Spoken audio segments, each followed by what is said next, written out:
காரில் வந்து ஒரு 100 கிலோமீட்டர் ஸ்பீடில் வந்து போயிட்டுருக்கீங்க ஓகேவா, டக்குன்னு வந்து ஒரு சடனாக ஒரு பெண்ட் எடுக்கிறீங்க.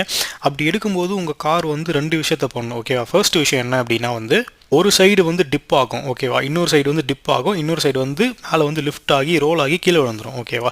ஸோ இதை வந்து எலிமினேட் பண்ணுறதுக்கு ஒரு இம்பார்ட்டன்ட் பார்ட் வந்து நம்ம காருக்குள்ளே இருக்குது. அதுக்கு பேர் பார்த்தீங்கன்னா வந்து அதுக்கு பேர் தான் வந்து ஸ்வே பார் அப்படின்னு சொல்லுவாங்க. இந்த ரெட் கலரில் இருக்கு இல்லையா, இன்னொரு பேர் வந்து ஆன்டி ரோல் பார்னு சொல்லுவாங்க இந்தியன் ஸ்டாண்டர்ட்ஸ் படி பார்த்தீங்கன்னா.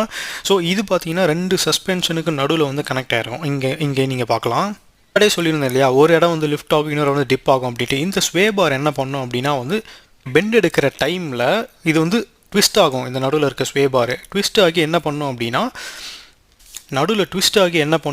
வந்து ஃபோர்ஸை வந்து ட்ரான்ஸ்ஃபர் பண்ணும். ஃபார் எக்ஸாம்பிள் ஒரு இடம் வந்து டிப் ஆகுது, இன்னொரு இடம் மேலே வந்து லிஃப்ட் ஆகுதுன்னு சொன்னால, ஸோ லிஃப்ட் ஆகிற இடத்துல வந்து வெயிட்டை வந்து ட்ரான்ஸ்ஃபர் பண்ணி காரை வந்து ரோட்லேயே வந்து ப்ரெஸ் பண்ணி வைக்கும். ஸோ இதுதான்